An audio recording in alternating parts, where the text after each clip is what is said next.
So hello everyone, कैसे हैं आप सब। आज हम डिस्कस करने वाले हैं कुछ ऐसे एसेट्स के बारे में जो आपको लॉन्ग टर्म में बहुत ज़्यादा रिच बना सकते हैं। 10 assets that make you very rich and जो लॉन्ग टर्म के लिए बहुत ही प्रॉफिटेबल है। तो चलिए वीडियो को शुरू करते हैं। दोस्तों, हम सभी ये जानते हैं कि एसेट वो है जिससे आप लॉन्ग टर्म में बहुत ज़्यादा मुनाफा कमा सके, उसे हम एसेट कहते हैं। एसेट किसी भी रूप में आ सकता है, ठीक है।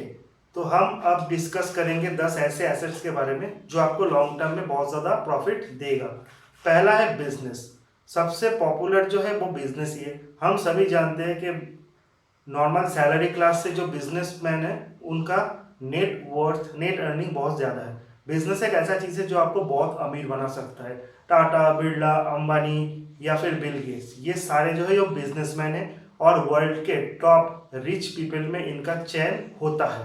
तो बिजनेस जो है वो सबसे इम्पॉर्टेंट एसेट है।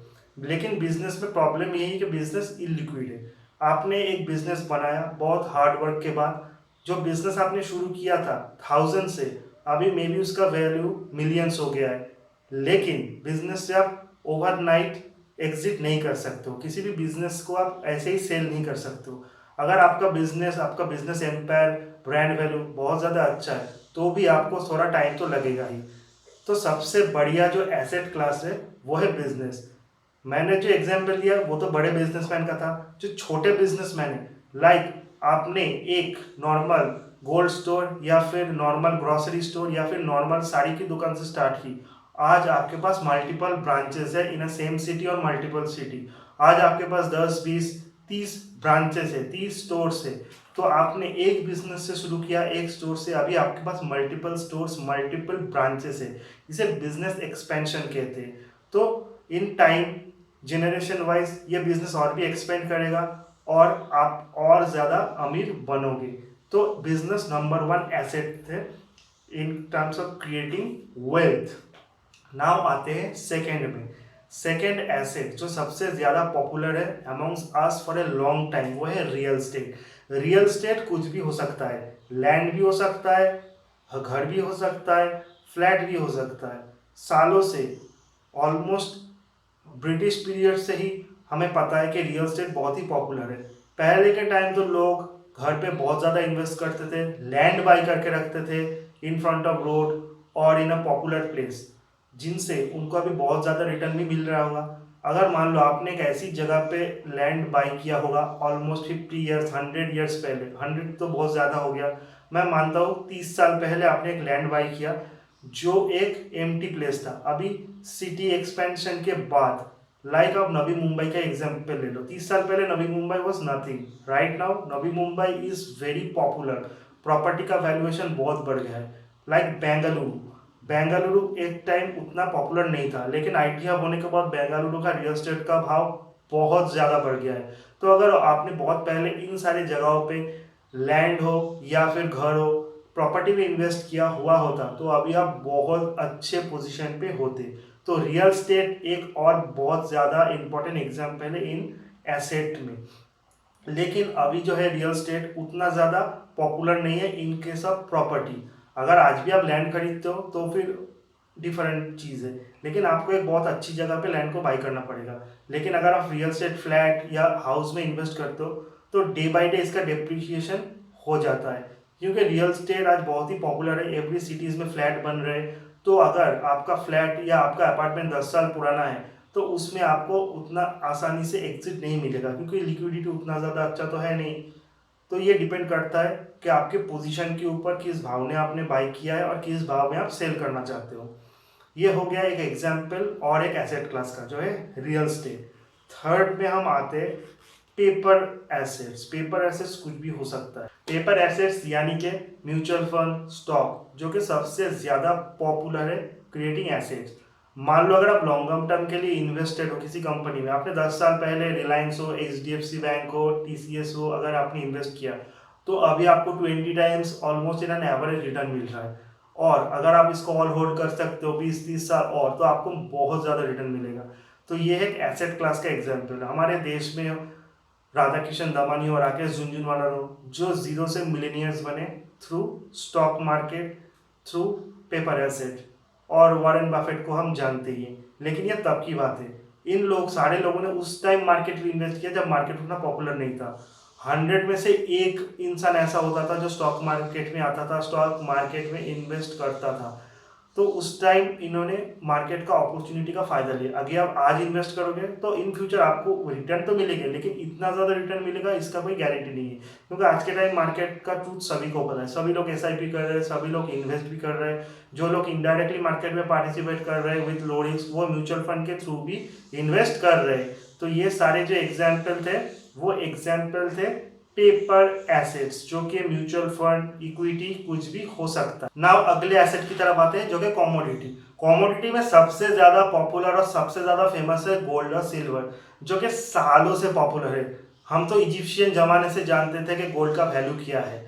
ऑलमोस्ट 5000 साल से गोल्ड एक बहुत ही अच्छा एसेट क्लास है। और इन पास्ट जब म्यूचुअल फंड, इतना ऑनलाइन बाइंग ऑनलाइन सेल नहीं था, तो अब लोग प्रॉपर्टी के साथ साथ एक और चीज़ को बाय करना प्रेफर करते थे, वो है गोल्ड और सिल्वर, जो कि कमोडिटी के अंदर आता है। और मान लो अगर आपके पास 100 साल या 50 साल पहले भी आपने गोल्ड और सिल्वर में इन्वेस्ट किया, तो उसका वैल्यूएशन अब कितना है? वो मल्टी बैगर के साथ साथ बहुत ज़्यादा एसेट आपको, वो एक बहुत ज़्यादा प्रॉफिट आपको दे रहा है। अगर आप और भी होल्ड करोगे इन फ्यूचर, इनका दाम तो बढ़ेगा ही बढ़ेगा। तो कमोडिटी के अंदर गोल्ड और सिल्वर एक ऐसे दो चीज़ है जो कि आपके लिए बहुत ही ज़्यादा प्रॉफिटेबल और आपके लिए एक बहुत ही ज़्यादा प्रॉफिटेबल एसेट है इन फ्यूचर। आते हैं 5 नंबर की तरफ, कैश। अब आप बताएंगे कि कैश कैसे एसेट हुआ।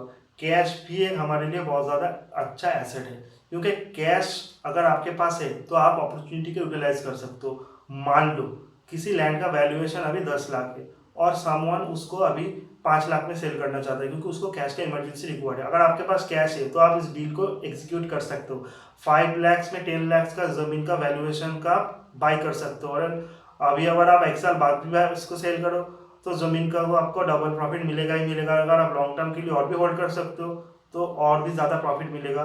इसी के साथ साथ अगर मार्केट डाउन हो जाए, इक्विटी में बहुत ज़्यादा क्रैश हो जाए, अगर आपके पास कैश है, मान लो अगर आप पहले से इन्वेस्टेड हो तो आपका जो एग्जिस्टिंग इन्वेस्टमेंट वो लॉस में आ जाएगा, तो आप एवरेजिंग कर सकते हो। शॉर्ट टर्म में जब मार्केट फिर से बढ़ेगा तो आप बहुत ज़्यादा प्रॉफिट कमा सकते हो, और जो आपको एक्जिस्टिंग लॉस भी होगा उससे भी आप रिकवर करोगे। तो कैश एक बहुत ही ज़्यादा अच्छा एसेट है फॉर अपॉर्चुनिटी। किसी भी अपॉर्चुनिटी को, मान लो अगर किसी ने एक बिजनेस है और उसको कैश का ज़रूरत है, तो वो अपने बिजनेस को बहुत ही सस्ते में सेल कर रहा है, और बिजनेस का जो ट्रेंड है, बिजनेस का जो अभी का सिचुएशन है बहुत अच्छा है, तो पूरे बिजनेस को आप बहुत ही अच्छे डील डिस्काउंट में बाई कर सकते हो। इन फ्यूचर उससे बहुत ज़्यादा प्रॉफिट जनरेट कर सकते हो। तो कैश एक बहुत ही इंपॉर्टेंट एसेट हो गया इन एस्पेक्ट से। नंबर 6 पे आते हैं इंस्ट्रूमेंट। इंस्ट्रूमेंट भी आपके लिए एसेट हो सकता है। मान लो आपके पास एक गाड़ी है जो कि 100 साल पुराना है। उस टाइम गाड़ी का जो वैल्यूएशन था वो नथिंग था, लेकिन अभी जो गाड़ी का वैल्यूएशन है वो आपके लिए बहुत ही एक्सपेंसिव है, क्योंकि वो एंटीक चीज़ हो गया है और एंटीक चीज़ों का दाम बहुत अच्छा मिलता है। वैसे ही बहुत पुराने अगर आपके पास एक कैमरा है, अगर बहुत पुराने ज़माने का आपके पास कॉइन्स है, तो उसका भी बहुत ज़्यादा आपको वैल्यूएशन इस टाइम पे मिलता है, क्योंकि वो एंटीक कैटेगरी में आते हैं। अभी अगर आपने कुछ बाई किया, मान लो अगर आपने अभी मोबाइल, कैमरा कुछ भी बाई करते हो और आप उसको यूटिलाइज भी कर सकते हो, उससे यूटिलाइज करके भी आप एसेट जनरेट कर सकते हो। जैसे मैं एक वीडियो बना रहा हूँ डीएसएलआर से, तो डीएसएलआर का यूज़ करके मैं यूट्यूब में वीडियो दे रहा हूँ, उससे जो प्रॉफिट हो रहा है वो मेरा अर्निंग है। तो ऐसे भी मैं एसेट का यूटिलाइज कर रहा हूँ। आज से 50-60 ईयर बाद ये डीएसएलआर भी एक एंटीक हो जाएगा। उस टाइम जब इसका वैल्यूएशन भी है वो बहुत ज़्यादा हो जाएगा अगर मैं इसको संभाल के रखूँ। तो आपके लिए कोई भी एसेट, मोबाइल, लैपटॉप या डीएसएलआर कुछ भी है, आपके लिए एक अच्छा एसेट साबित हो सकता है इन फ्यूचर। अब नेक्स्ट एसेट के बारे में हम डिस्कस कर लेते हैं। नेक्स्ट आता है इंटेलेक्चुअल प्रॉपर्टी। इंटेलेक्चुअल प्रॉपर्टी यानी पेटेंट, कॉपीराइट, ये सब इस कैटेगरी में बिलोंग करता है। मान लो जब हम एक मूवी बनाते हैं, कोई सॉन्ग बनाते हैं या फिर कुछ बुक लिखते हैं, तो उसका पेटेंट एंड कॉपीराइट करते हैं। इन फ्यूचर अगर वो बहुत ज़्यादा पॉपुलर हो गया तो उससे हमको लॉयल्टी मिलता है। मान लो एक सॉन्ग मैंने लिखा और वो सॉन्ग बहुत पॉपुलर हो गया, तो 10-20 साल तक जो भी उस सॉन्ग को यूज़ करेगा, तो इन लॉन्ग टर्म कोई भी अगर उस गाने को यूज़ करे तो उसके लिए उसको लॉयल्टी पे करना पड़ेगा।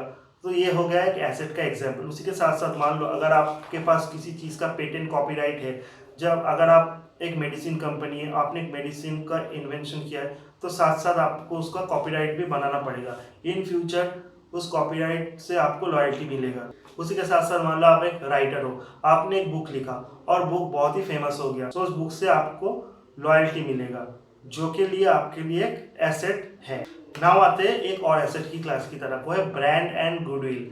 मान लो आपने एक बिजनेस बनाया, कोई भी बिजनेस हो, और बिजनेस का परफॉर्मेंस बहुत ही अच्छा है, तो लॉन्ग टर्म में अगर वो बिजनेस बहुत ज़्यादा पॉपुलर हो गया तो आपके लिए एक एसेट बन जाता है। अगर इन फ्यूचर अगर उस बिजनेस को आप सेल करोगे तो उस ब्रांड और गुडविल का भी एक बहुत अच्छा वैल्यूएशन आपको मिलेगा। सैमसंग, एलजी, ये सारे जो ब्रांड है वो बहुत पुराने ब्रांड है और इनका मार्केट में एक रेपुटेशन है। तो मान लो सैमसंग, एलजी ने धोन लिया कि वो अपने बिजनेस को सेल करेंगे, तो नॉट ओनली उनको उनके फैक्ट्री, ऑफिस, सारी चीज़ों का वैल्यूएशन मिलेगा, उसी के साथ साथ उनका जो रेपुटेशन है, गुडविल है, जो कि इनविजिबल है, लेकिन उसके लिए भी उनको बहुत ज़्यादा अमाउंट मिलेगा। तो ये एक और एग्जाम्पल है एसेट, गुडविल, ब्रांड वैल्यू, ये आपके लिए भी एक बहुत ज़्यादा एसेट है। और बहुत सारे बिजनेस ने इसको प्रूव भी किया है। बहुत सारे न्यू कमर्स हैं जिन्होंने स्टार्टअप बिजनेस किया फॉर जीरो, नाउ उन ब्रांड का नाम इतना आ गया है कि उनके जो वैल्यूएशन है बहुत बढ़ गया है। बहुत सारे ऑनलाइन बिजनेस भी जैसे ही फेमस हुए, बहुत सारे लोगों ने मिलके